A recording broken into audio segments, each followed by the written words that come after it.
Welcome to our channel. Alexandra Daddario reveals the secrets behind the White Lotus. Alexandra Daddario is no stranger to exotic locations.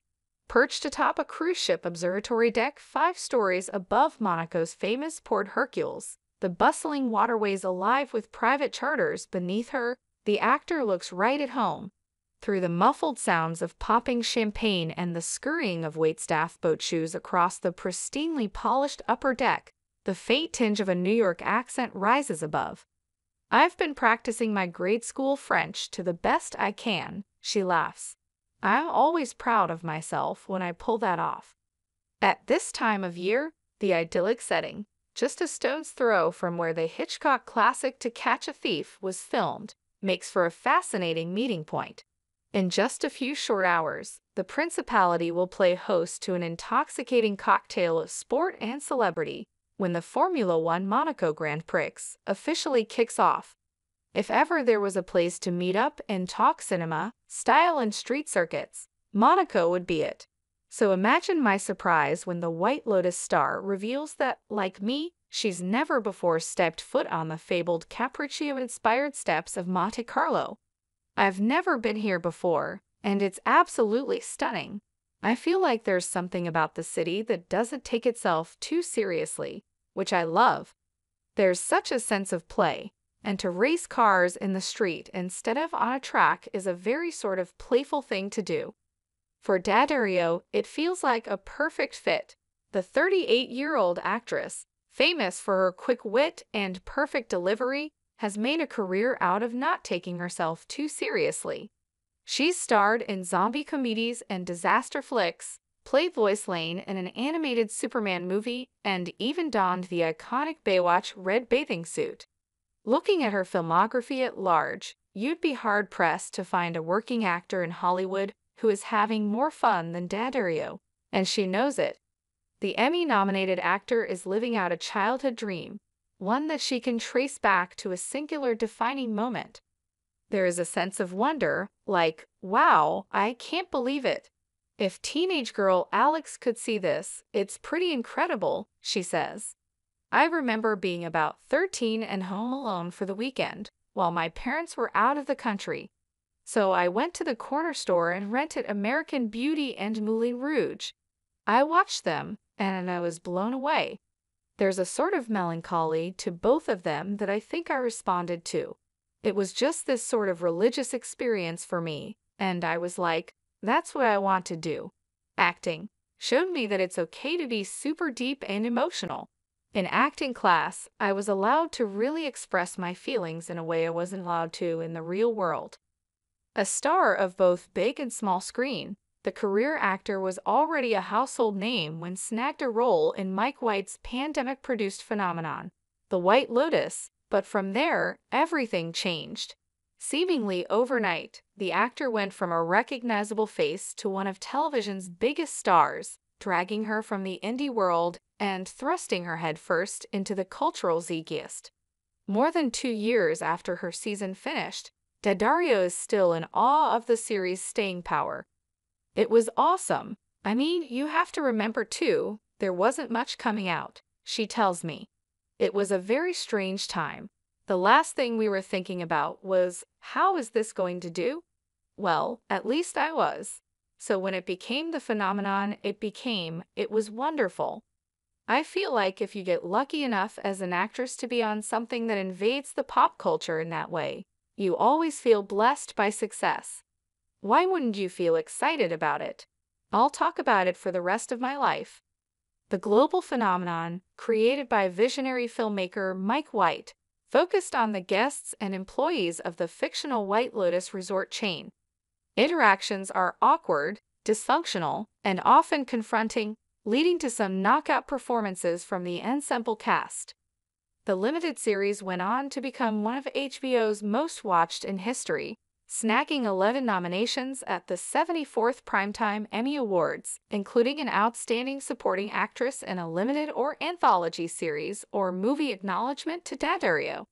As she reveals, no one on set expected The White Lotus to be as transcendent as it was. but there was undeniable chemistry that made it feel innately different. Mike really astounded me with his genius, his passion, and his complete belief in what he was doing.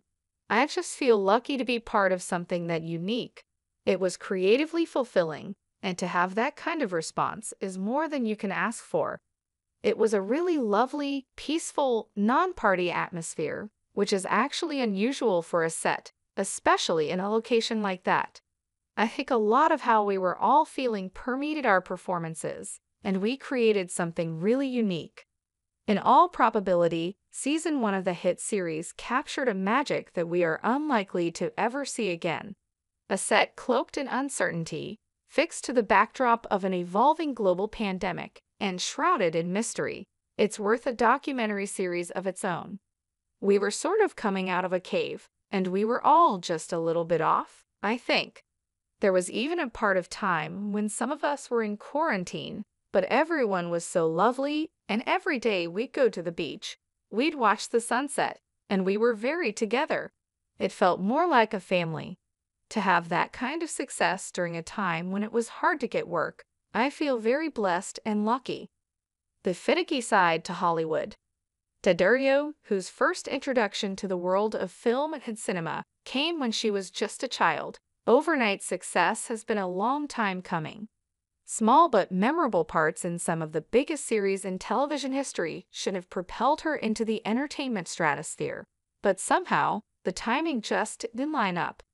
When she landed a role in the blockbuster fantasy hit Percy Jackson, the reality hit home. I thought I was going to get fired every day. The sets were huge, and I don't think I fully understood exactly what it was I was stepping into, she says. I was just so excited to be working with the people I was working with, and it was just really cool. It was a different time, but I am eternally grateful to Chris Columbus, Michael Barnathan, and Mark Radcliffe, who were the producers on that film. They gave me a chance. From there, Daddario focused on the craft, grounding out roles in a series of cult films and projects. Some were monumental hits, while others failed to make a dent, but each time she searched for the silver lining. True Detective was huge for me, and I fully embraced that, she says. There were things that didn't make a huge splash in my career, but that meant a lot to me. Burying the X was a movie that ended up going to the Venice Film Festival, and that was super cool.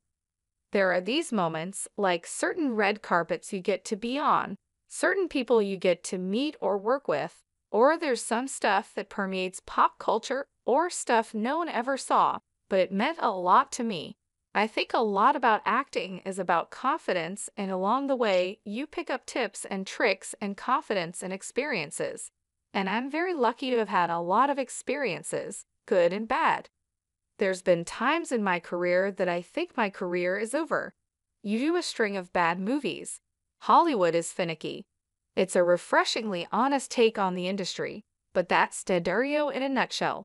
Brutally honest and surprisingly open, she doesn't shy away from the misfires or setbacks that invariably come with a career in the spotlight. In a way, it makes you root for her even more. Listen, that's how it goes. What are you going to do? I mean, more often than not, the things I do, everyone hates or no one sees. I've been in so many movies that have been so poorly reviewed, and it hurts, she says. Baywatch was very sad for me because there was so much hanging on it. It was so big, and you have your face on every billboard, and then it just didn't work, and that was painful. But life goes on. I'm lucky to have that experience. It helped in certain ways. Throughout my career, it's been different. It's very, very challenging, she says. And I feel so lucky to have that because all careers are like this, and it's a very, very hard place to be in. A different kind of billboard. For an actor as instantly recognizable as Daddario, her long list of credits feels remarkably varied. From romance and comedy to horror and sci-fi, the New York native has left no stone unturned, genre hopping her way from indie project to big-budget blockbuster. Somewhere along the way, she even found the time to become the new face of Swiss luxury watchmaker TAG Heuer. That was another thing White Lotus did. was it allowed me to choose brands that I really was passionate about and work with them, she says. I've been a huge fan of TAG Heuer, and to be involved and understand more about the collections, the way the watches work, and to sort of feel like part of the team, it's incredible. It's a really huge honor. They're just elegant and sophisticated, and they have a sense of fun. Since 23, Daddario has championed the Carrera lineup, introducing the world to a new variety of dial colors that feel innately playful, and she's the perfect person to lead it. An international star who doesn't take herself too seriously, Daddario exudes a unique sense of wonder that is entirely captivating. It must be said, seeing the actor's remarkably piercing blue eyes adorn a campaign that highlights vibrancy is a stroke of marketing genius. As she reveals, however, the concept of seeing your face on a billboard for one of the biggest brands in the world is somehow very different from seeing it promoting a new film. It's always cool. As I've gotten older, I just feel proud that I can be part of things that I really love, and to do that is amazing, she tells me. And then there's also part of me that's the teenage girl. There's always that, and I think you have to keep that sense of wonder, right? You don't want to become too jaded. Watching Daddario, an actress whose breakthrough role saw her awkwardly navigate a luxury hotel in a faraway land, disembark a cruise ship on the French Riviera, the full circle moment isn't lost on me. Perhaps it's a sentiment reserved for those who had to wait for success to come to them, but Daddario seems remarkably modest for someone at the top of the entertainment food chain. It could be yoga, it might be meditation, but I've got a sneaking suspicion her humility comes from knowing that success is a gift not always afforded to those who deserve it. Thankfully, it appears fate has got this one right. I always feel blessed by success, she says serenely as the Monaco sunlight pokes its way through the late spring clouds. I've been doing this now for 25 years, and I still have things that I strive for. I'm obsessed with working.